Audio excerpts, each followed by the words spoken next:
aussi dans les logements. Ah oui, est-ce que je suis assez bas là? Ouais, t'es bien. Ah bah oui, tu vas bien.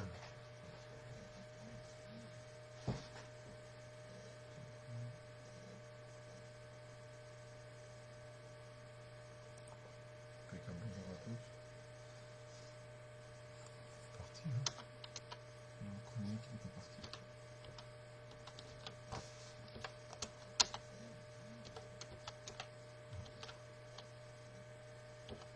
Qui c'est qui m'appelle?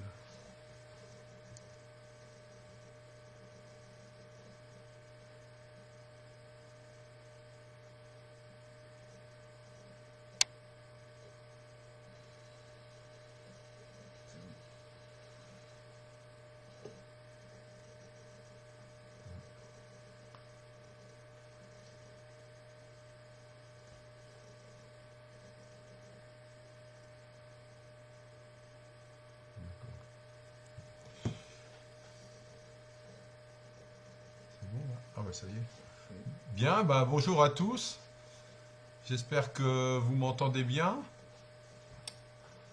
Nouvelle occasion d'échanger.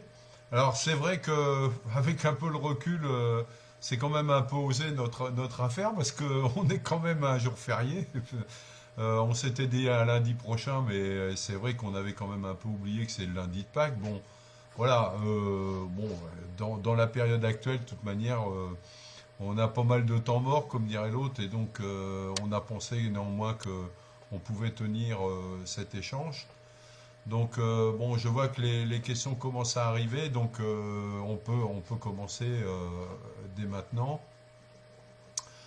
Euh, je vois voilà Olivier Calange qui me fait un coucou, Karine Mauduit, François Pecre, Véronique Vérité. Bon, alors vous pouvez y aller sur les questions sans problème. On va pouvoir échanger dès maintenant.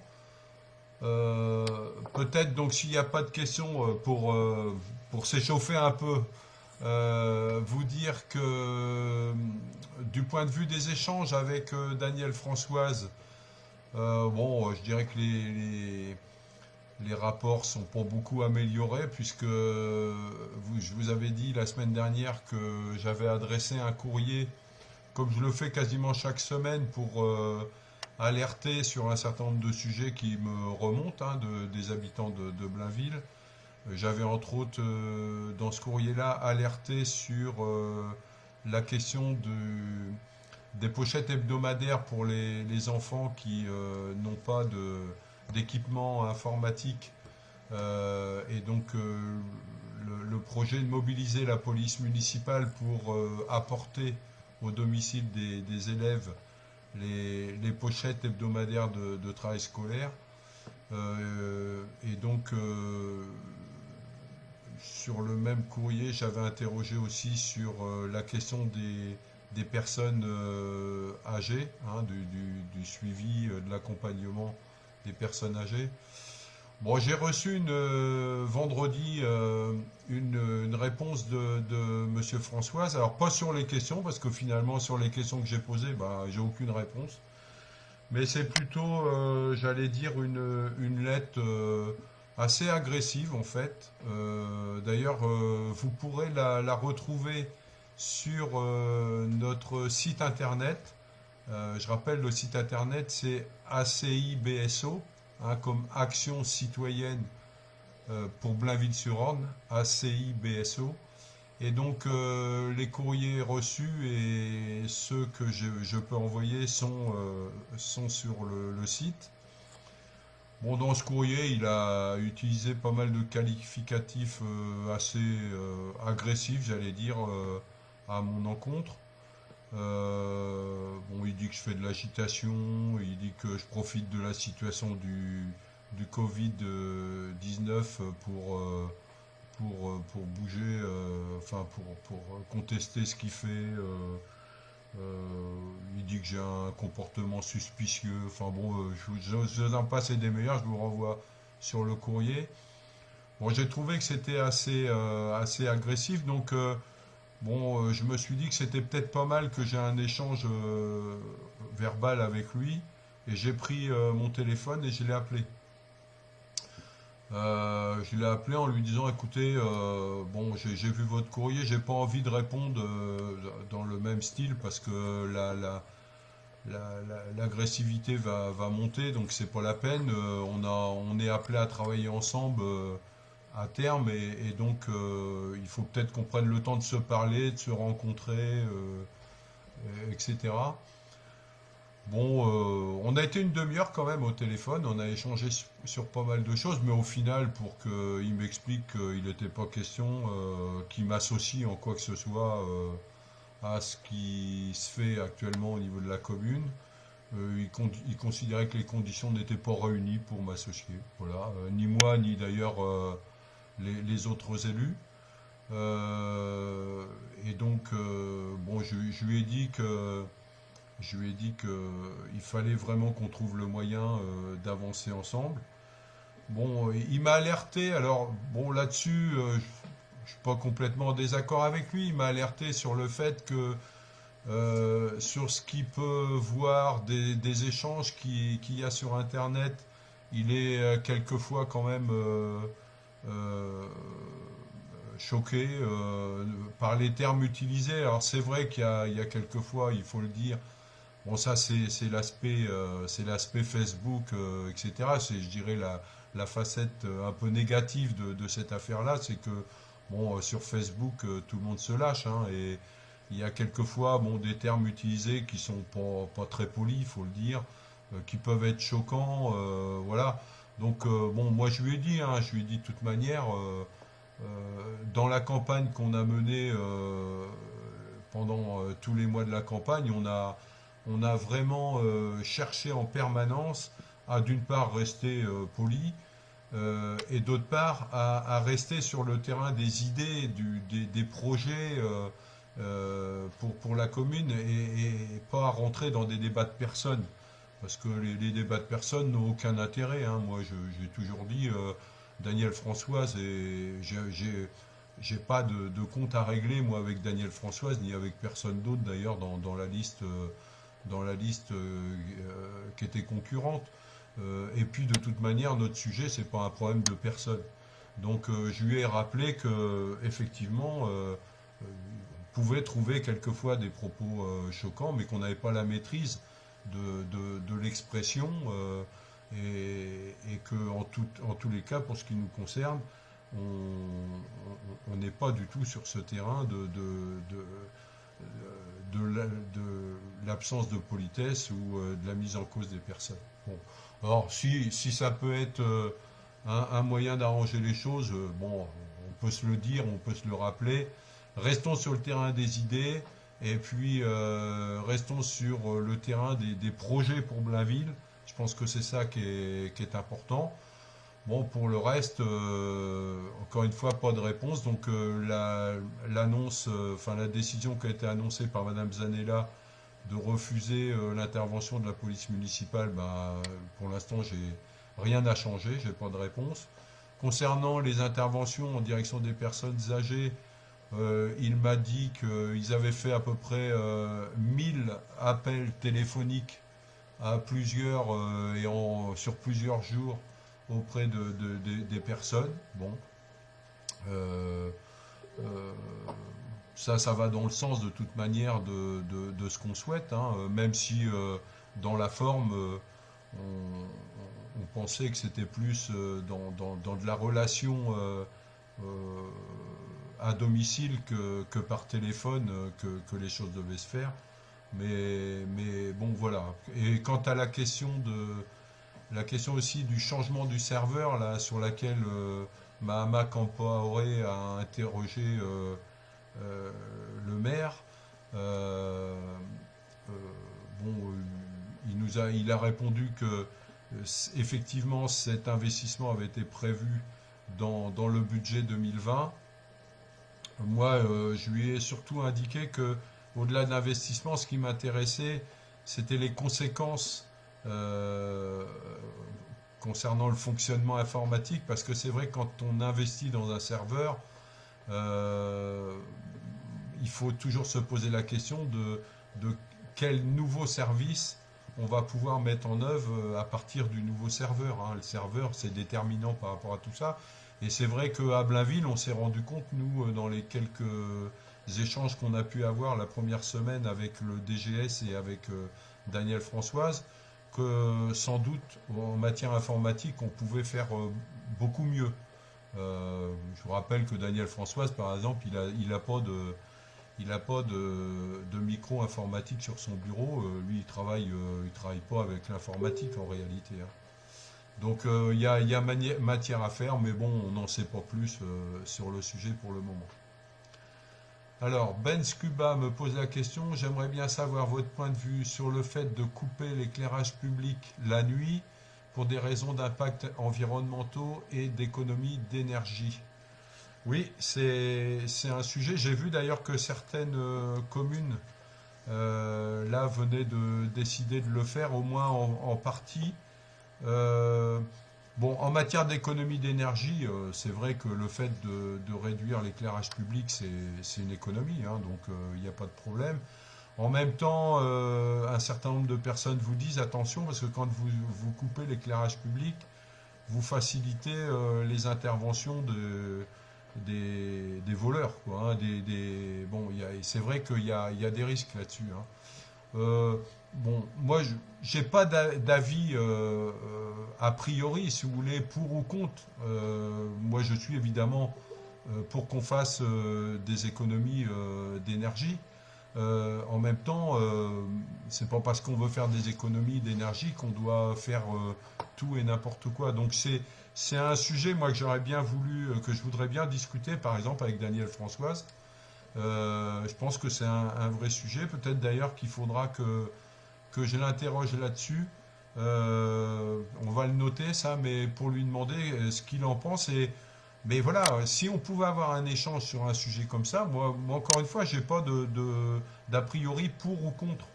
Je pense que, d'autant plus que la situation économique à la sortie de la crise sanitaire, ça va être un vrai problème, hein.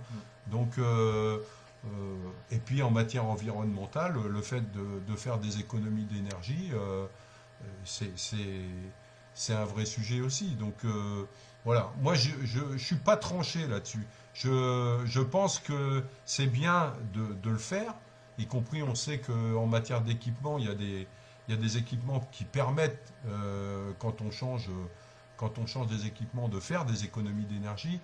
Après, de mettre la commune dans le noir pour être, si on va à l'excès, euh, euh, comme ça systématiquement, bah, il faut faire quand même attention. Donc il y a peut-être un bon compromis, un juste milieu à trouver. Moi, je suis intéressé d'en discuter avec à la fois ceux qui fournissent l'énergie et puis de voir au niveau de Blainville ce qui est possible de faire dans ce domaine-là. Euh, Après, on me pose la question, qu'est-ce que font les élus dans cette période de confinement? Bon, on en a déjà un peu parlé la semaine dernière et cette semaine, ben, on a continué en fait le travail. Chaque élu est au travail sur ce que j'ai appelé sa feuille de route. Donc on a eu une nouvelle réunion mardi dernier, mardi soir, une réunion par Internet pour faire un point de l'état d'avancement des travaux de chacun. Pour être précis tout de suite, on est très impliqués les uns et les autres sur la question de la composition des commissions, puisque vous savez que les commissions municipales vont devoir se mettre en place dans la quinzaine qui suivra l'installation du conseil. Et donc, on a plusieurs sujets qui sont posés sur cette question de la composition des commissions. D'abord, voir une répartition des élus de notre groupe, voir aussi les propositions à faire concernant les élus du groupe minoritaire, parce que, encore une fois, il faut qu'ils aient toute leur place dans les commissions. Voir également la participation à titre permanent de citoyens qui pourraient apporter dans les domaines respectifs vraiment de la plus-value, j'allais dire, au travail des commissions. Voilà, il y a pas mal de sujets comme ça. Déterminer le nombre de commissions aussi par domaine. Hein, on a des sujets autour de ça. Et il est prévu qu'on refasse un point mardi, enfin demain soir, hein, très exactement, à nouveau sur ce sujet-là pour avancer là-dessus. Après, ben, on continue les contacts hein, avec tous les acteurs de la vie à Blainville. Euh, pour tout vous dire, je faisais un point sur la question de la course nature Blainville-Bénouville pour le 14 juillet. Parce que vous savez que bon, elle est organisée tous les ans et il fallait s'intéresser de savoir où on en était, est-ce que ça allait se tenir, enfin, etc. On a eu des contacts là-dessus et bah, pour le moment, on ne peut pas répondre à la question puisque en fait, même la campagne des inscriptions sur Internet concernant cette course nature qui est lancée habituellement très en avance, bah, pour l'instant, elle n'est pas lancée. Et puis, compte tenu qu'on on ne sait pas comment la situation va évoluer en matière de confinement et de déconfinement, on est incapable de dire aujourd'hui si la course du 14 juillet aura lieu. Mais pour l'instant, à ma connaissance, il n'y a aucune décision de prise à l'USMB concernant l'organisation de la course pour le 14 juillet prochain. Voilà. Donc on est sur tout un tas de sujets comme cela, et puis ceux que j'évoquais tout à l'heure et d'autres, puisque on continue d'être relancé par les habitants sur différentes questions. Donc voilà. Euh, alors, Annick Bourris me demande, existe-t-il un service de livraison des courses pour les personnes âgées actuellement? Alors, à ma connaissance, un service en tant que tel, non. Ceci étant dit, je sais que Emmanuel Chevrier est mobilisé, en tout cas concernant les personnes âgées. Et donc, il ne faut pas hésiter si vous avez des informations concernant une difficulté pour une personne de votre entourage, pas hésiter à appeler la ligne du CCAS qui évidemment prend le relais s'ils sont alertés pour effectivement organiser les choses. Et je sais que Emmanuel Chevrier est très mobilisé sur toutes ces questions-là. Donc, faut pas hésiter. Mais un service en tant que tel, je dirais à la limite, comme on en parlait la semaine dernière, ce qui est organisé sur Colombelle, à ma connaissance, à Blainville, pour l'instant, non, absolument pas. Ils sont pas organisés dans ce sens-là. Je vois que, entre parenthèses, en ce moment, il y a 68 personnes qui sont présentes hein, sur notre Facebook Live. Qu'est-ce qu'on a d'autre quoi de neuf à la mairie bon, je sais que alors ça paraît un peu étonnant. Je sais que un bureau municipal s'est tenu la semaine dernière puisque Daniel Françoise nous a informé de ça. Je sais qu'il y a du monde régulièrement à la mairie. Il y avait du monde samedi ou vendredi d'ailleurs. Il y avait pas mal de monde à la mairie. C'est un peu étonnant parce que dans une des premières réponses que Daniel Françoise m'a faites quand je lui ai demandé de participer à la cellule de crise, il m'a dit que c'était pour assurer mon confinement qu'il ne proposait pas de m'y associer. Je vois qu'il y a quand même du monde qui passe à la mairie, qui se réunit, etc. Le bureau municipal, par exemple. Bon. Pendant ce temps-là, on est incapable d'installer le conseil municipal, par exemple. Bon, ça paraît un peu étonnant.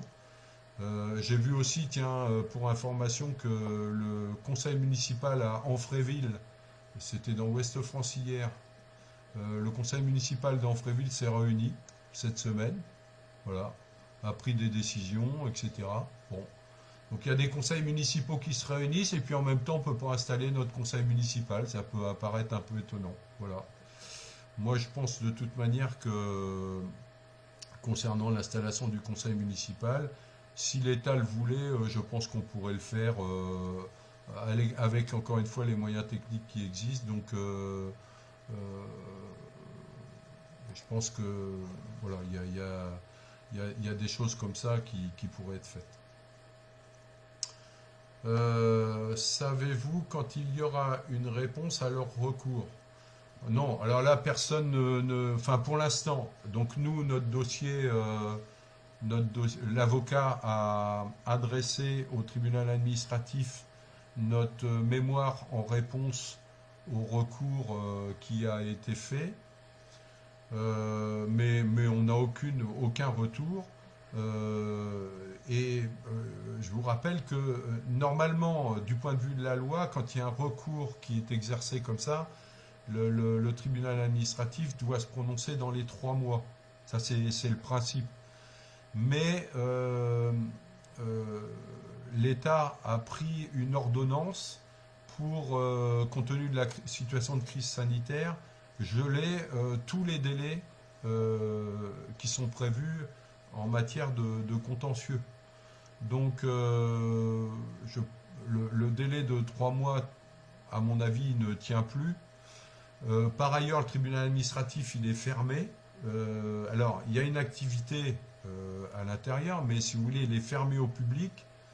Et franchement, j'ai les plus grands doutes sur le fait même qu'il puisse y avoir une audience d'organiser concernant ce recours.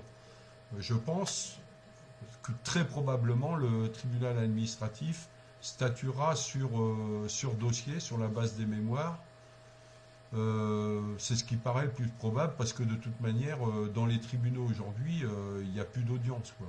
Alors, euh, la liste bon, c'est Pouillas qui est dépositaire, Lionel Pouillas qui est dépositaire du recours.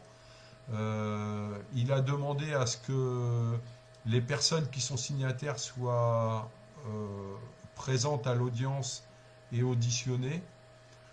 Donc si tel est le cas, nous on peut demander à ce que les personnes qui ont fait des attestations soient auditionnées. Ça veut dire que si la présidente du tribunal donne suite à ces demandes d'audition, on va se retrouver à 40 dans le tribunal. J'ai quelques doutes sur le fait que la présidente du tribunal accepte qu'il y ait autant de monde à l'audience. Donc aujourd'hui, on ne sait pas à quelle date, et en tout état de cause, on ne sait pas du tout dans quelles conditions ça se tiendra. En tout cas, sur ce recours, voilà, nous on a fait le boulot et on attend. Michel Venandi me dit, pose la question, il me semble que le tri au niveau de la commune n'est pas fait. Pour le papier, le verre et autres, peut-on envisager de le mettre en place? Alors, le tri au niveau de la commune, bon, c'est l'histoire des sacs jaunes pour ce qui concerne les papiers et l'histoire, enfin les poubelles à part, les déchets verts d'un autre côté. Si, le verre également, puisque je rappelle qu'il y a des bacs spécifiques pour déposer les verres qui existent. Donc il y a le tri dans la commune est fait, en tout cas d'une certaine manière. Bon, au jour d'aujourd'hui, alors après, est-ce que c'est respecté, bien respecté? Bon, on sait qu'il y a toujours des difficultés par rapport à ça, hein, mais de manière générale, je crois que c'est pas trop mal fait. Bon, nous, enfin, c'est Camp la Mer qui gère l'organisation du tri. Alors, je sais qu'il y a eu des questions de poser par rapport aux déchets verts. En tout cas, moi, j'ai eu quelques remontées par rapport à ça. J'ai fait dans le courrier que j'ai adressé à Danielle Françoise en réponse à son courrier là, dont je parlais tout à l'heure, je l'ai alerté sur cette question des déchets verts parce que c'est vrai que ce qu'on sait, c'est que bon, les containers de déchets verts sont pleins partout, quoi, hein. et que les gens disent bah, maintenant, moi, qu'est-ce que je fais de mes déchets verts? Bon. J'ai demandé s'il était possible de réinterroger Quand la mer pour voir si on ne pourrait pas réenclencher au moins le ramassage à raison d'une fois par mois. Ou une fois toutes les 4 semaines, disons, bon, pour ne pas faire un peu comme ce qu'on fait pour les papiers ou pour les poubelles. Hein, les poubelles, je rappelle que les poubelles, c'est une fois tous les 15 jours. Les papiers, c'est la même chose. D'ailleurs, les papiers, normalement, si je suis bien informé, ils doivent passer demain, puisqu'aujourd'hui, c'était une journée fériée. Euh, donc il y a un juste milieu qui a été trouvé concernant le ramassage. Je pense que pour les déchets verts, on devrait pouvoir aussi trouver un juste milieu. Et quand la mer, ça serait bien, à mon avis, qu'il réenclenche quelque chose à raison d'une fois toutes les 4 semaines, quoi. Actuellement, normalement, c'est tous les mercredis, hein. Donc, et puis le cas échéant, si quand la mer, ça pose problème, j'ai aussi indiqué à Daniel Françoise que peut-être il faudrait envisager des solutions intermédiaires, transitoires. Pourquoi pas redéposer, réinstaller des bennes au Château Belin, dans la cour du Château Belin, comme ça existait dans le temps. Alors certains m'ont dit oui, mais on n'a plus les sacs verts pour aller les déposer. Oui, c'est vrai, on a plus les sacs verts. Enfin, moi, je les ai encore. Et je sais que certains les ont gardés. Mais on peut très bien utiliser des sacs de 100 litres, des sacs poubelles de 100 litres pour mettre nos tontes de pelouse et puis les déposer dans des bennes. Est-ce que ça peut être une solution intermédiaire? Voilà. Mais je pense que c'est un peu compliqué quand même de rester en l'état, surtout, moi je sais pas ce que Macron va annoncer ce soir, mais si le confinement est prolongé de plusieurs semaines encore, il va falloir quand même se poser la question d'un service minimum concernant le tri. Euh, alors, Thomas Mauduit, quelle sera la première chose que vous ferez une fois en place définitivement?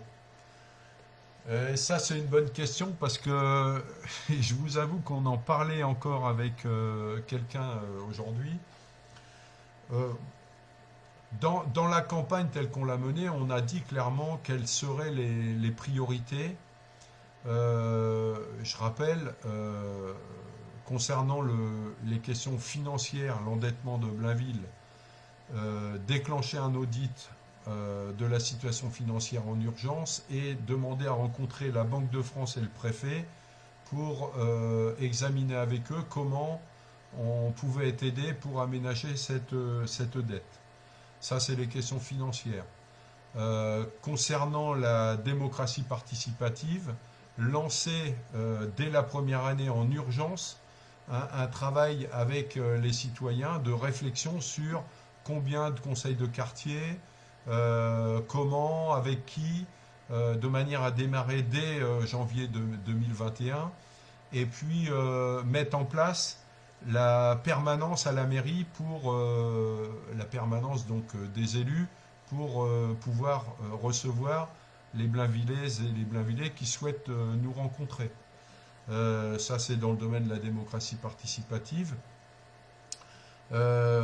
Et dans d'autres domaines, on a situé un certain nombre de priorités, de choses à faire en urgence. Alors, donc ça, ces priorités-là, elles restent vraies. Là, je vous renvoie à tout ce qu'on a dit et écrit, y compris dans le journal programme qu'on a diffusé dans la campagne électorale. Ceci étant dit, je dois vous avouer quand même une chose, et vous n'allez pas être surpris de ce que je vais vous dire. Vous n'êtes pas quand même sans vous rendre compte que ce qu'on est en train de vivre là, une situation tout à fait exceptionnelle que nos générations ont jamais vécue, hein, ça va laisser des traces très importantes à l'échelle du pays, mais aussi, bien sûr, à l'échelle d'une commune, enfin des communes, et Blainville ne sera pas épargné de difficultés derrière cette situation. Je pense en particulier très clairement aux questions économiques et aux questions sociales. Vous savez que j'étais responsable à Pôle emploi, j'ai beaucoup travaillé sur les questions du chômage. J'ai du mal à imaginer ce que seront les stades du chômage dans les mois qui vont venir, mais ça va être catastrophique. Il y a beaucoup de personnes qui vont perdre leur emploi. Je ne sais pas si vous vous en rendez compte, mais je peux vous dire qu'il y a beaucoup d'entreprises qui vont déposer, qui vont mettre la clé sous la porte, notamment parmi les petites entreprises. Même si l'État essaye d'accompagner, je peux vous dire que tout ça, ça va faire du dégât. Au plan social, là aussi, il y a déjà des gens aujourd'hui qui sont en grande difficulté parce que la précarité, enfin tout ce qu'on a pu dire dans le cadre de la campagne. D'ailleurs, dans les priorités, je vous rappelle que une des priorités qu'on a, c'est aussi de faire une analyse des besoins sociaux à Blainville qui n'était pas faite, alors que la loi l'obligeait, qui n'était pas faite par l'équipe sortante, hein, ce que Daniel Françoise a reconnu dans un courrier qu'il m'a adressé. La situation sociale, elle est déjà compliquée, elle était compliquée avant la crise sanitaire. Mais vous n'imaginez pas que les gens vont sortir de cette crise sanitaire dans une situation meilleure ou même égale que celle qu'on connaît aujourd'hui. Elle va être très compliquée. Et pour rien vous cacher, je disais à la personne qui sera adjointe aux questions sociales qu'il allait falloir qu'on se creuse les méninges en urgence sur la question de comment on fait demain quand on aura pris la gestion de la commune, quand on sera installé au conseil municipal, comment on fait pour se mettre en situation de prendre en compte les besoins sociaux importants qui vont s'exprimer au niveau de la commune. Donc je pense, je vous dis ça pourquoi, pas pour vous faire peur évidemment, hein, mais je pense franchement que on ne sera pas les seuls de toute manière, mais voir ce qu'était la situation avant cette crise sanitaire et ce qu'on pouvait dire de ce qu'on avait comme priorité dans le cadre du programme qui était le nôtre, et puis voir ce qui se passe et les conséquences que ça aura, ça va nous obliger de toute manière à non pas abandonner les priorités qui sont les nôtres, évidemment, on y travaille tout de suite, mais ça va nous obliger surtout à intégrer de nouvelles priorités qui vont s'imposer à nous pour aider les gens de Blainville, puisque c'est bien notre problème, c'est bien le problème qui est de notre responsabilité, à passer ce cap qui va être un cap très compliqué pendant les mois qui viennent. Donc voilà, je le dis parce que la question me permet de le dire.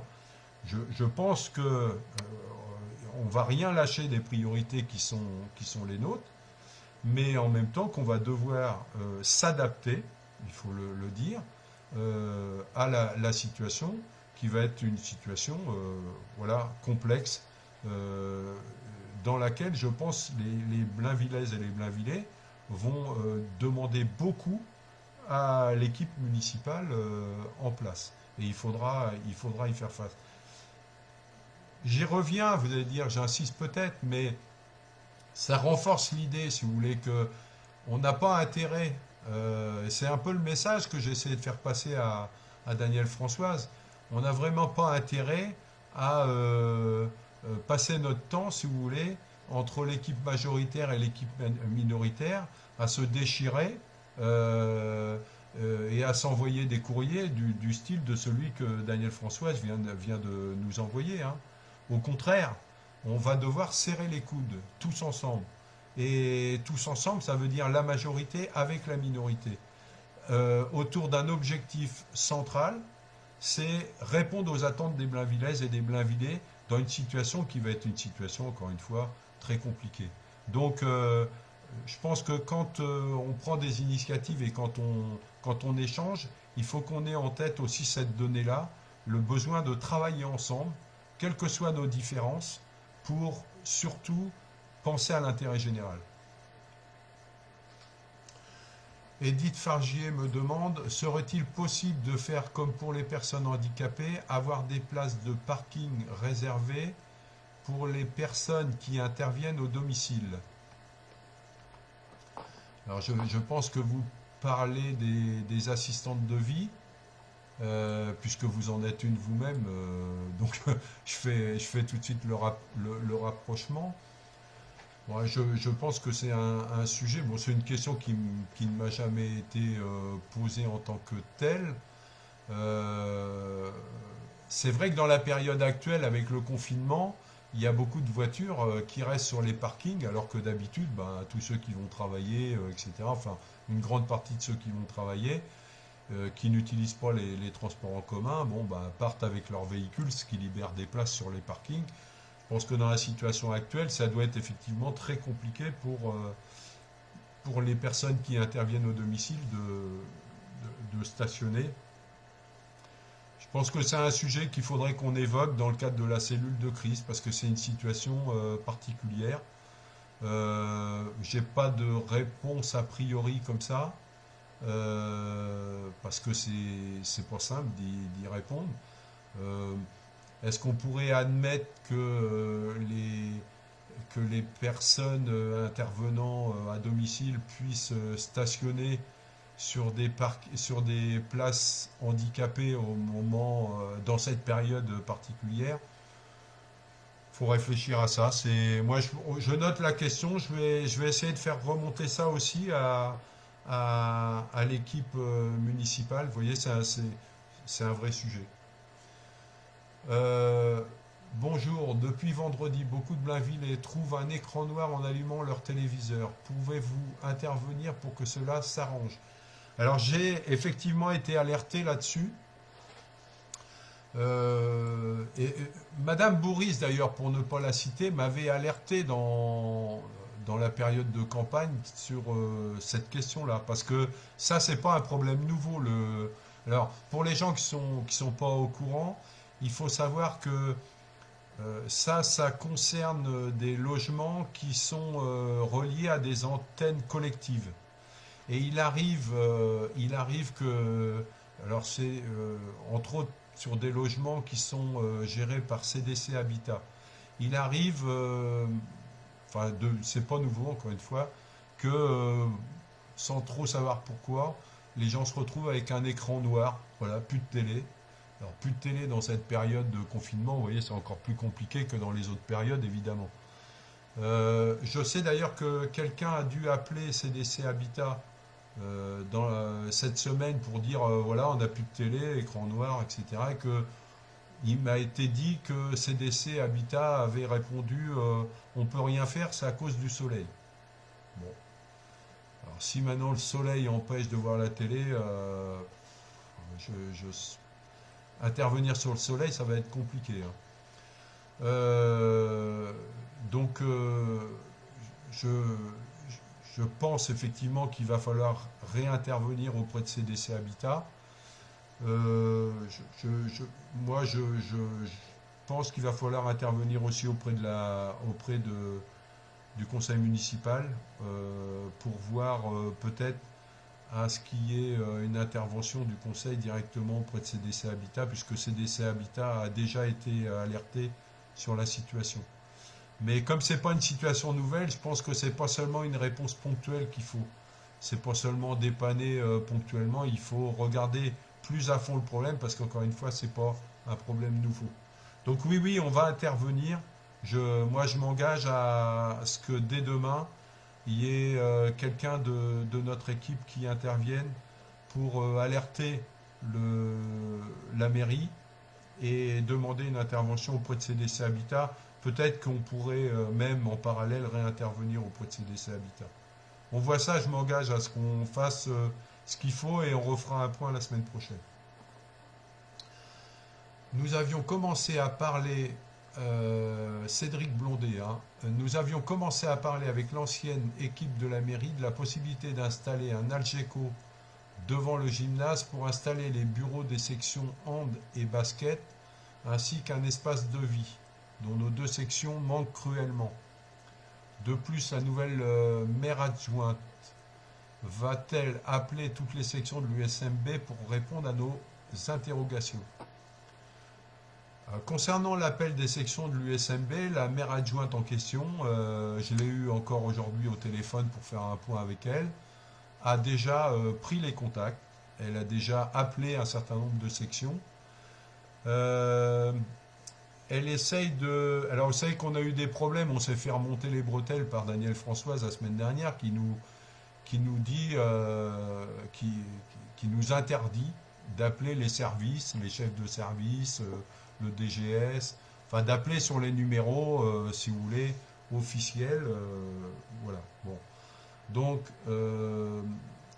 ce que j'ai dit, c'est à l'adjointe en question, c'est, enfin la future adjointe, hein, on n'est pas encore installé, c'est que tant qu'à faire, il valait mieux prendre contact directement avec les responsables de section, quitte à essayer d'avoir leur numéro personnel pour avoir un échange personnel avec eux, puisque bon, on va pas, encore une fois, on veut nous empêcher, donc on va essayer de calmer le jeu par rapport à ça, même si on trouve que c'est pas juste, hein, mais bon.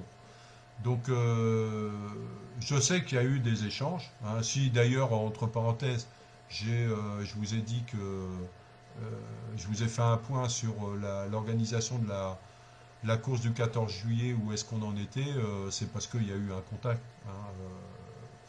Donc, oui, ces échanges-là sont en cours. Il y a même d'ailleurs des, des messages sur les messageries personnelles de certains responsables du USB qui ont été laissés par la future adjointe et qui attend qu'elle rappelle, qu'elle soit rappelée, quoi, hein. Donc, bon. Après, sur les Algeco, oui, la question avait déjà été posée la semaine dernière, hein, si je me rappelle bien. Euh, bon, sur le principe, il n'y a pas de problème. Sur le principe, après, l'Algeco, c'est une solution transitoire. Ça peut être qu'une solution transitoire. Je pense que, par principe, un Algeco, c'est un équipement transitoire. Donc il faut regarder, parce que je sais que là, c'est plus généralement la question des équipements, et notamment des équipements pour administratifs, bon, pour travailler ou pour se réunir, hein, parce que je sais qu'il y avait aussi une question qui avait été posée par rapport à la question de comment on peut accueillir les équipes, les équipes adverses quand elles viennent pour boire un pot après le match, comme ça doit se faire de manière sympathique, hein, une fois voilà, la compétition terminée. Euh, je sais qu'il y a des problèmes qui sont posés là-dessus, donc c'est plus généralement repenser, mais on s'est déjà dit ça la semaine dernière, les besoins en équipement sportif avec tout ce qui va autour de ça en locaux administratifs et autres. Mais sur le principe de l'installation d'un Algeco, bon, je sais que ça se donne pas les Algeco, hein, en termes c'est de la location souvent, ça se donne pas, mais bon, faut regarder, quoi. J'ai pas d'a priori contre ça. Si c'est un besoin indispensable, il faudra peut-être y passer. Ben voilà, hein.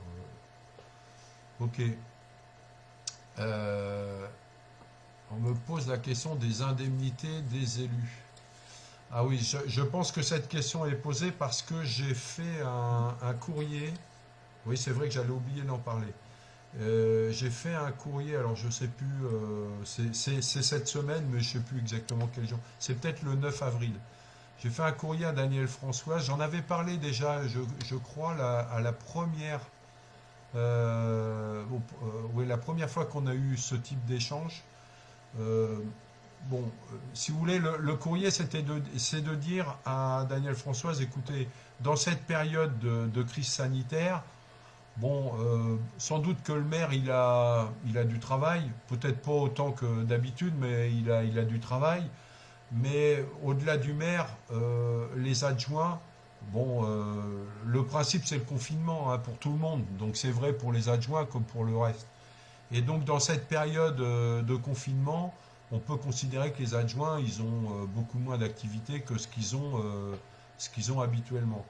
Et donc, moi, je considère que l'indemnité qui est versée aux élus, c'est une indemnité, d'abord c'est une indemnité de frais, hein, c'est pas un salaire, hein, c'est une indemnité de frais qui est liée et qui correspond à une activité réelle.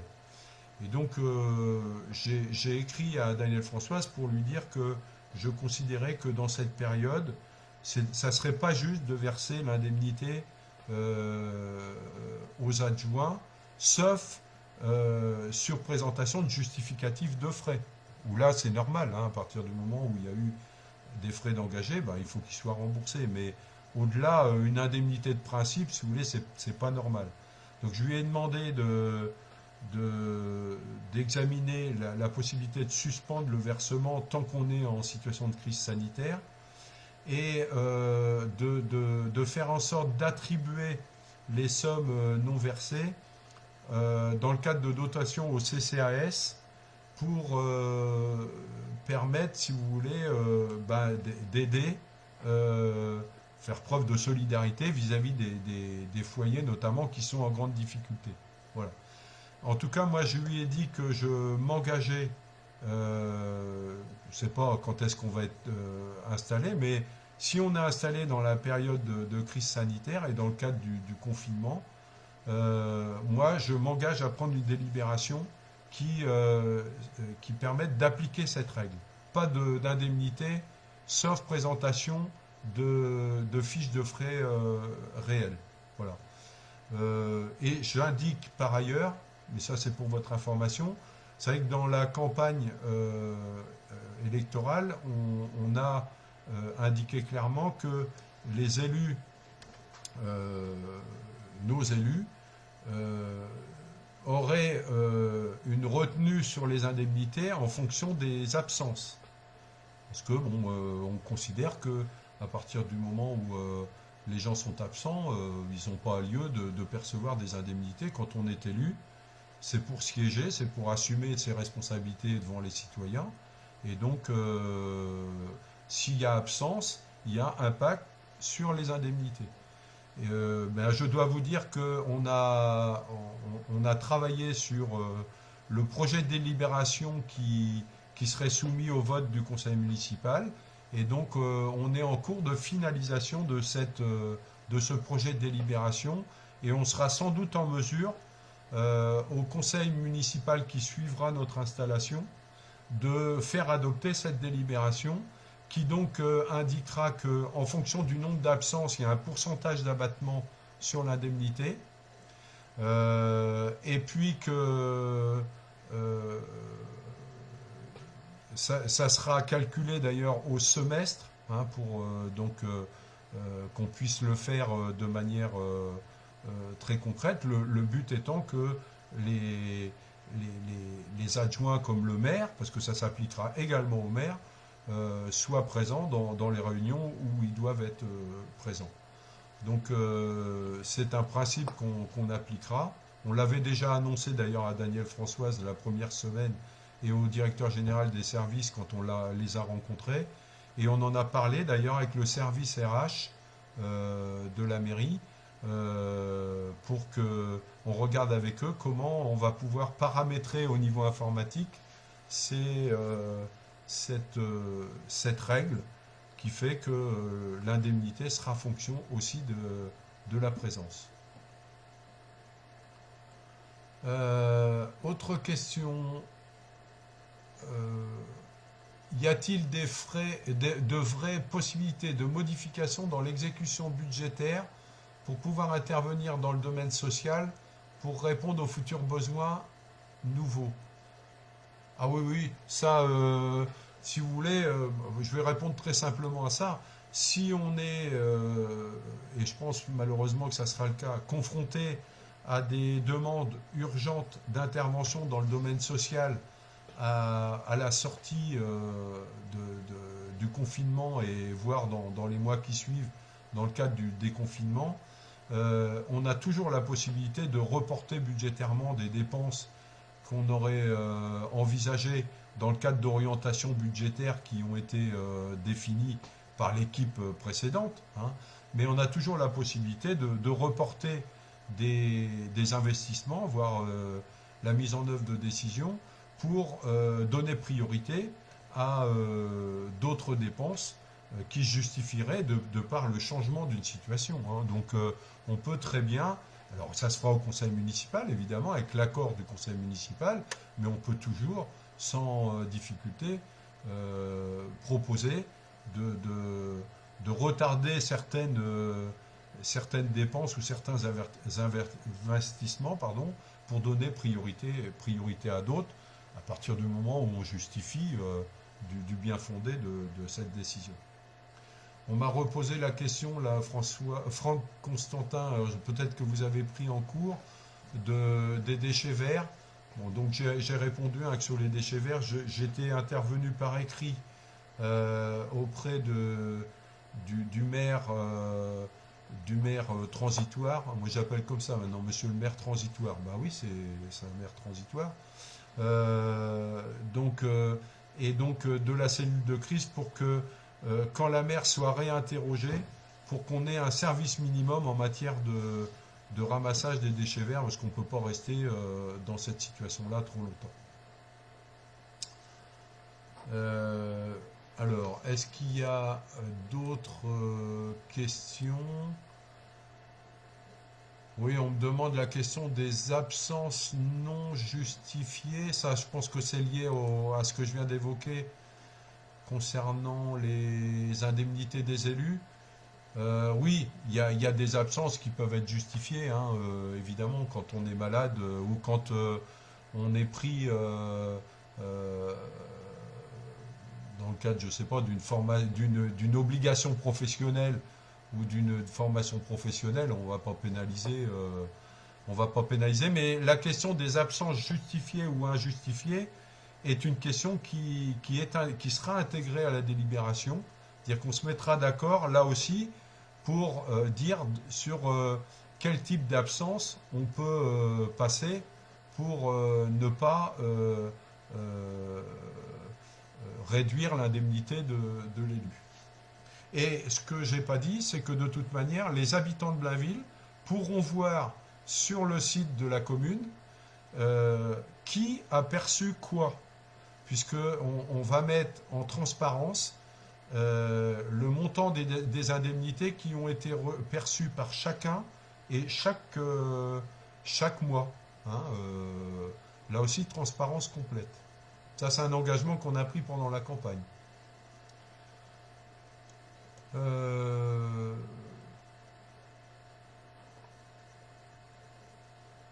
Donc, autre question. Pour l'instant, je vois pas. Alors, Karine Mauduit, avez-vous eu une confirmation ou non de la possibilité de faire suivre un conseil municipal via Facebook en live? Idée de la semaine dernière. Techniquement, si vous voulez, je ne peux pas vous dire aujourd'hui, ça y est, j'ai réglé le problème. Enfin, vous voyez bien la situation dans laquelle on est. Prendre contact avec des entreprises, parce que en fait, au plan technique, il faut simplement équiper la salle dans laquelle se réunit le conseil municipal pour que le conseil soit retransmis en direct. Alors, techniquement, la réponse, moi, je la connais. Elle existe, puisque vous savez peut-être que j'étais membre jusqu'à 2018, j'étais membre du Conseil économique, social, environnemental de la République. Et je peux vous dire que quand on siégeait en séance plénière, et c'était encore le cas là jusqu'à la crise sanitaire, les séances plénières du Conseil économique, social, environnemental étaient retransmises en direct sur Internet. Vous pouviez les suivre sur Internet. Et donc, techniquement, ça ne pose aucun problème. Hein, il y a les moyens techniques existent. Après, il suffit de voir avec l'entreprise pour s'équiper techniquement et puis s'assurer que la salle dans laquelle on se réunit permette de le faire, parce que si vous avez une salle trop petite, évidemment c'est compliqué, si vous voulez, de pouvoir voir l'ensemble du conseil municipal. Il faut un peu de recul par rapport à la caméra, si vous voulez. Mais ceci étant dit, non, techniquement, il n'y a aucun problème. En termes de coût, bon, c'est pas quelque chose qui va chercher très loin. Mais en tout cas, l'enjeu, en vaut la chandelle, j'ai envie de dire. Et donc, ce que je sais aussi, c'est que c'est une idée qui a beaucoup séduit. On a eu beaucoup de remontées cette semaine de gens qui nous ont dit, oh bah ça c'est une bonne idée. Et franchement, vous voyez, je ne sais plus qui a proposé ça, c'est peut-être vous la dernière fois, mais vous voyez, comme quoi ça vaut le coup d'échanger avec la population, avec les gens, etc. Parce que c'est pas une idée qui vient de nous, ça. On n'y a même pas pensé, nous, à ça. C'est une idée qui vient, voilà, dans la discussion qu'on a entre nous, c'est une idée qui vient de vous. Bah oui, et on sait que en travaillant comme ça, il y a plein de bonnes idées qui viennent de vous, et que c'est comme ça qu'on avance bien, quoi, hein. Et quand on recoupe à partir d'idées qui sont proposées et qu'on essaye de croiser avec la position des autres, qu'on s'aperçoit que c'est quelque chose qui intéresse, bah pourquoi ne pas le mettre en œuvre, quoi. Donc, pas de problème technique, ça, je peux vous le dire. C'est une idée qui plaît. Bon, bah après, bah, faut mettre en œuvre, faut regarder le budget, et puis voilà, hein. Alors, qu'est-ce qu'on a d'autre comme question? J'étais en train de regarder si on avait d'autres sujets euh, sur lesquels on avait des choses. Je vois pas d'autres questions arriver. Euh, pour ce qui, pour ce qui nous concerne, je- en termes d'information, je n'ai pas de choses particulières à, à dire de plus. Je ne sais pas s'il n'y a pas de questions, on ne fait pas durer pour faire durer, hein. Le but du jeu, c'est vraiment d'échanger à partir des questions qui sont posées. Donc si vous pensez qu'il n'y a pas d'autres questions, ouais, la salle des fêtes, là, je vois la salle des fêtes, hein, la question de la salle des fêtes sur la commune, où et quand. Alors, ça, on en a déjà parlé, on a déjà dit aussi comment on comptait s'y prendre, mais là, dans la période actuelle, euh, euh, réunir les bailleurs sociaux pour discuter avec eux de comment on pourrait constituer un groupement, comment on pourrait lancer un travail d'études, comment on pourrait lancer un dossier de financement, etc. Bah, tout de suite, on ne peut pas le faire, hein, puisqu'on est en confinement. Donc, par rapport à ça, au jour d'aujourd'hui, c'est un peu difficile. Je pense que je sais que c'est une priorité, hein, c'est un des sujets sur lesquels je dirais, la très grande majorité des gens nous attendent, et donc on a bien conscience de ça. Après, il faut voir comment, à la sortie de cette situation de crise, et qu'on n'y est pas encore, hein, malheureusement. Je ne sais pas ce que va dire Macron ce soir, mais bon, quand vous entendez parler que peut-être même les vacances d'été sont foutues, quand vous entendez dire que euh, peut-être certaines des personnes les plus âgées pourront pas être en déconfinement avant la fin de l'année, tout ça, ça fait quand même un peu peur, quoi, hein. Et en même temps, sur, pour des gens comme nous qui avons envie de croquer à pleines dents les choses, et de s'investir sur tous les sujets sur lesquels on s'est engagé, c'est vraiment embêtant, quoi, parce que peut-être que ça va nous amener, évidemment, en fonction de nouvelles priorités, à décaler un certain nombre de choses. Mais vous savez, de toute manière, ces décisions-là, encore une fois, on les prendra avec vous. Les priorités, c'est vous qui allez les fixer. Nous, on avait un calendrier en tête avant l'existence de ce virus-là. Et ce calendrier, ben, on va s'efforcer au maximum de le réaliser. Après, on ne peut pas ignorer que la situation, elle va amener des données nouvelles qu'il va falloir qu'on intègre comme tout le monde, hein, parce que c'est pour nous, hein, c'est pour Blainville, c'est pour l'équipe de Action citoyenne pour Blainville qui va être confrontée qu'à ça, hein. Vivre ensemble à Blainville, ils vont devoir, comme nous, intégrer cette donnée, et et l'ensemble des communes et du pays vont devoir intégrer tout ça. On va s'adapter, on va devoir s'adapter à la situation. Et répondre à la question aujourd'hui de quand la selle des fêtes, moi aujourd'hui je ne sais pas faire. On fera le maximum, ça c'est sûr, mais y répondre, euh, moi je ne vais pas vous répondre pour vous répondre, quoi. Je serai pas honnête, quoi. Moi je voudrais demander, alors Laetitia Barbier, je voudrais demander comment ça va se passer quand les logements à terre d'avenir seront construits par rapport aux écoles, etc. Risque de surcharge dans les écoles. C'est un sujet qu'on avait d'abord qu'on a posé dans la campagne. On avait fait, je rappelle que sur ce sujet-là, suite à une réunion, je crois que c'était la réunion du 5 décembre, si mon souvenir est bon. 5 décembre 2019, on a fait la réunion sur la question de la démocratie participative. Et dans le débat, cette question-là a été posée de qu'est-ce qu'on allait faire par rapport aux conséquences de l'avenue finalement, de l'arrivée de 2000 habitants supplémentaires et des impacts par rapport aux besoins d'équipement de la commune, en particulier scolaire. Et suite à ça, on avait décidé à cette réunion-là, on s'était engagé auprès des gens qui étaient présents à la réunion, de faire un courrier à la mairie pour demander à Daniel Françoise notamment, mais à l'équipe municipale en place, quelles réflexions ils avaient menées, quelles études ils avaient menées, puisqu'on avait vu qu'ils avaient prévu dans Terre d'avenir de réserver une parcelle assez importante pour installer un nouveau groupe scolaire. Et donc, on avait fait un courrier pour demander sur quelle base d'études ils avaient envisagé ça.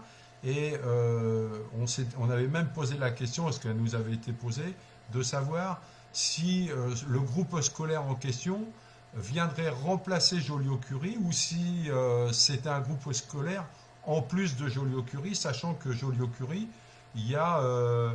Joliot-Curie arrive quand même au bout et que des études ont été faites pour montrer qu'il y aurait pour le moins des travaux importants à faire sur cet équipement. Bon.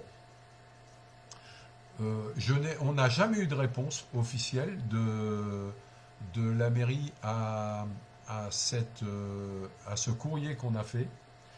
Je remarque d'ailleurs aussi que jamais dans la campagne, Daniel Françoise et son équipe n'ont évoqué cette question du devenir des équipements scolaires en lien avec l'arrivée de nouveaux habitants.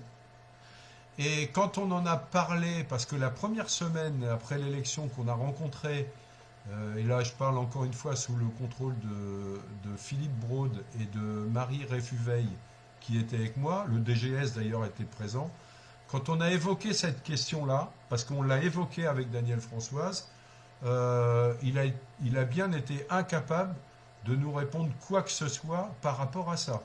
Ce qui est certain, si vous voulez, c'est qu'il n'y a aucune étude, ou alors elle est bien cachée, qui a été réalisée par l'équipe sortante sur les impacts pour la commune de l'installation de Terre d'avenir. Je parle sur les impacts par rapport aux équipements communaux, ce qui paraît quand même très étonnant.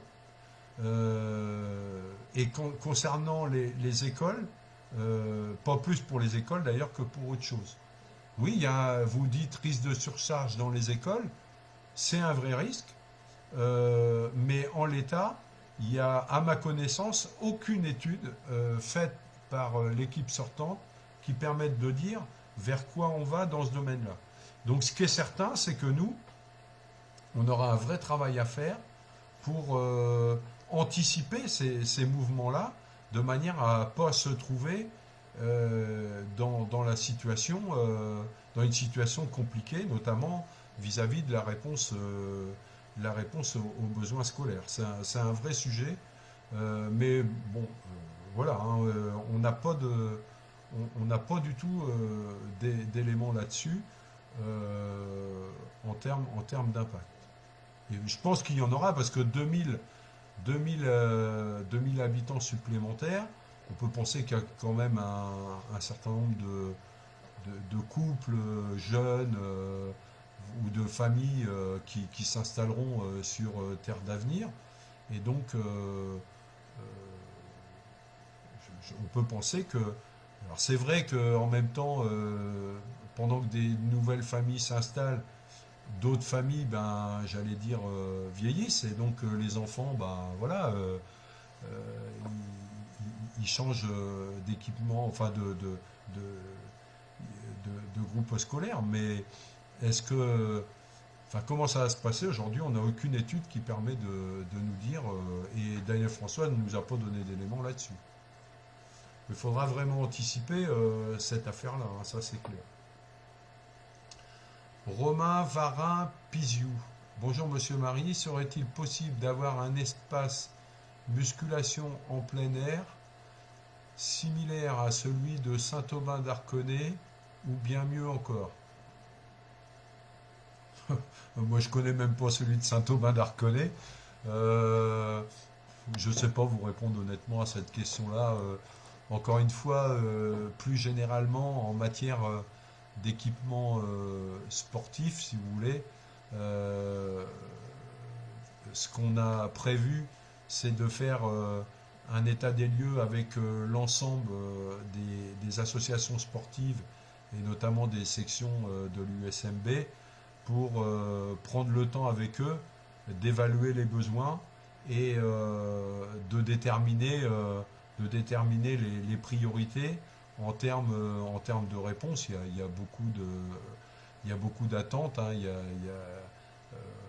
Là, on parle de musculation, mais bon, on a parlé de hand, on a parlé de tennis, on a parlé de football, terrain synthétique l'autre jour.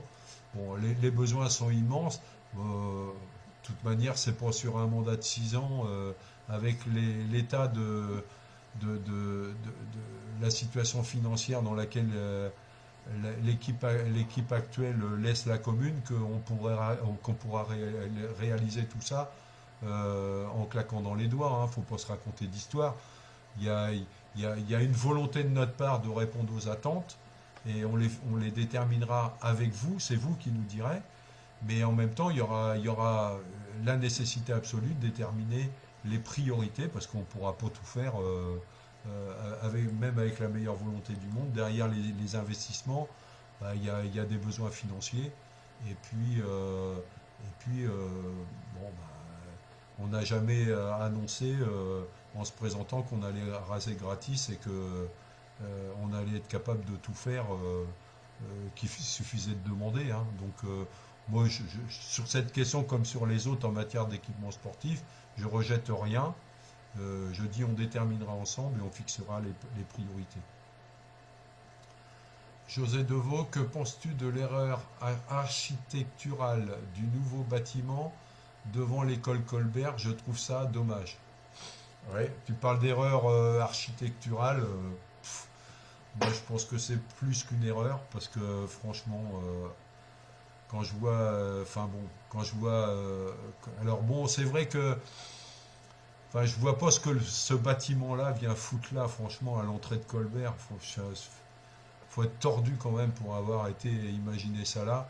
Après, ce que j'espère, parce que là, pour l'instant, si vous voulez, on n'a que de l'agglo, hein. J'espère que le bâtiment, une fois terminé, il sera plus beau que ce qu'on voit aujourd'hui, si vous voulez, et que tout autour de l'environnement, les accès, etc. Bon, tout ça, c'est en chantier, donc c'est un peu difficile de se prononcer avant que ça soit terminé, mais franchement, bon, moi, j'ai pas vu les plans, quand ils ont été réalisés à l'origine. Mais oui, c'est franchement, ça me fait froid dans le dos ce que je vois. Après, j'espère qu'au fur et à mesure que les travaux seront avancés, on se dira oh bon, c'est pas si moche que ça. Enfin, j'espère. Mais en tout cas, moi je trouve dommage d'avoir été planté un bâtiment là, quoi. Voilà. Cyril Ménaud, et ça sera peut-être la dernière question parce que ça fait 1h08 qu'on est ensemble. En raison du coût de l'espace jeunesse des parents de la commune. Alors attendez, en raison du coût de l'espace jeunesse des parents de la commune. Ah oui, non, il y a une virgule. En raison du coût de l'espace jeunesse, virgule, des parents de la commune sont dans l'obligation d'inscrire leurs enfants ailleurs. En avez-vous entendu parler? C'est dommage car c'est un centre de qualité. Comptez-vous intervenir pour favoriser l'accès au centre? Alors, c'est les coûts d'inscription, j'imagine, dont vous parlez. Euh, alors, on a été alerté sur d'autres domaines, euh, dans le domaine sportif notamment, mais dans d'autres domaines, sur l'OMAC, hein, les coûts de l'OMAC, c'est des sujets qui sont revenus beaucoup dans l'enquête qu'on avait réalisée l'année dernière, si vous vous rappelez, sur le deuxième semestre. Concernant l'espace jeunesse, j'ai pas eu de remontée particulière. Euh, et le fait que des parents aillent inscrire leurs enfants dans d'autres communes, non, j'ai pas d'informations là-dessus. Donc c'est un sujet sur lequel il faudra sans doute se pencher. Ce qu'on a dit, en tout cas dans le travail qu'on a fait dans le cadre de la campagne, c'est que à l'échelle de la commune, il faudrait qu'on revoie l'ensemble de la politique tarifaire. Donc la politique tarifaire, hein, c'est clair, c'est vrai pour les jeunes comme d'ailleurs pour nos aînés. C'est à un moment donné comment on fait en sorte, si on veut que dans le sport, dans la culture, dans l'ensemble des domaines, les citoyens puissent s'investir, il faut en créer les conditions au plan des tarifs. Et donc revoir la politique tarifaire, c'est repenser tout ça. J'ai en tête une personne qui, parmi nos seniors, on va dire, qui me disait, même par exemple pour faire un voyage avec l'ARPA, par exemple, ou quand on me demande à moi 50 euros pour la journée, 50 euros, je ne peux pas les sortir. Même si je sais que 50 euros, c'est pas exagéré quand il faut partir la journée, prendre un bus, qu'il y a un petit restaurant qui est prévu le midi, qu'il y a une visite dans la journée, oui, on sait que tout coûte, hein, ça coûte cher et on est vite arrivé à 50 euros. Mais à un moment donné, il faut quand même se poser la question de comment on fait pour créer les conditions, effectivement, que le plus grand nombre, et notamment les plus, il faut le dire, hein, les plus déshérités, les plus en difficulté financière, puissent participer, sinon on passe à côté de notre démarche sociale, quoi. Et faire participer le plus grand nombre, c'est important. Donc, votre question, je la renvoie, si vous voulez, à cette question de l'examen à l'échelle de la commune de l'ensemble de la politique tarifaire. Et il faudra le voir, effectivement, aussi bien pour l'espace jeunesse. Je ne connais pas le sujet, hein, je ne vais pas vous dire n'importe quoi. C'est sans doute un sujet puisque vous posez la question. Mais c'est sans doute l'espace jeunesse, mais c'est vrai pour le sport, pour la culture. C'est vrai pour les cantines scolaires, hein. Vous savez, il y a des communes où les gamins, compte tenu de la situation, c'est zéro la cantine scolaire. Bon. C'est un débat, ça d'ailleurs, hein. Est-ce que c'est zéro? Est-ce qu'il faut que ça soit zéro? Il y a des positions contradictoires, hein. Il y a des gens qui disent il faut qu'il y ait quand même un petit quelque chose, quoi, parce que il faut que chacun ait conscience que quand on est à la cantine ou quand on est dans le sport ou quand on est dans n'importe quelle activité, il y a un coût derrière, hein. Ça, c'est comme l'histoire des bus gratuits, hein. Nous, on se bat pour que les transports collectifs, par bus notamment, soient gratuits, mais la politique, il ne faut pas que les gens pensent, au travers de la gratuité, que les bus, ça coûte rien. Si on instaure la gratuité, c'est parce que il y a quelqu'un d'autre qui va financer, évidemment, parce que tout se paye, hein. Donc, si vous voulez, il faut avoir une vraie réflexion d'ensemble. Mais oui, la politique tarifaire, c'est un vrai sujet qu'on a posé dans la campagne. C'est un engagement qu'on a pris et qui est vrai pour l'ensemble des activités de la commune. Voilà. Oui, voilà, c'est vrai que le centre de loisirs, c'est Stéphanie Surier qui dit le centre de loisirs est assez cher par rapport à certaines communes. Bon, voilà, hein, donc bah, il faut qu'on regarde tout ça. C'est la politique tarifaire dans tous les domaines. Oui, oui, on s'est engagé à le faire et ça, ça fait partie de la question sociale, hein. Euh, Sans la citer, je lance un appel à la future adjointe pour qu'elle n'hésite pas à poser la réflexion collective au sein de l'équipe municipale et qu'elle n'oublie pas qu'on a un vrai sujet là-dessus. Voilà, bah écoutez, je propose qu'on en reste, ça fait 1h15, hein, donc je propose qu'on en reste là. Je vous remercie donc de toutes ces questions. On continue à travailler évidemment. Je pense que ce soir on va avoir des informations nouvelles, bon, qui vont peut-être pas nous remonter le moral, mais bon, il faut pas se laisser aller, il faut se dire que de toute manière on va gagner cette bataille contre le virus, ça prend du temps. Bon, bien respecter les consignes, hein. C'est vrai que on peut être tous tentés à un moment donné de se dire ah, allez, on sort, il y en a ras-le-bol et tout ça. Bon, pensons quand même que c'est la vie qui se joue, hein. On voit des choses, des reportages, ça fait mal aux tripes, hein. Et on voit des centaines de personnes décédées tous les jours. C'est terrible, hein, ce qui se passe. Il faut vraiment faire attention, être respectueux des consignes, même si je sais que l'État a pas fait preuve d'exemple et puis a très franchement quand même mal géré cette situation, c'est clair, hein, tout le monde en convient maintenant, l'histoire des masques, des tests qu'on ne peut pas faire, etc. C'est énervant, hein, ça c'est clair. Mais ceci étant dit, bon, pensez à vous et puis pensez à tous ceux qui bossent, y compris à la mairie de Blainville. Je pense aux auxiliaires de vie, je pense à tous ceux hein, qui sont en activité. Bah oui, ils, ils sont au service de la population et il faut penser aussi à eux pour que ce virus soit un mauvais souvenir le plus rapidement possible, qu'on n'en parle plus. Voilà.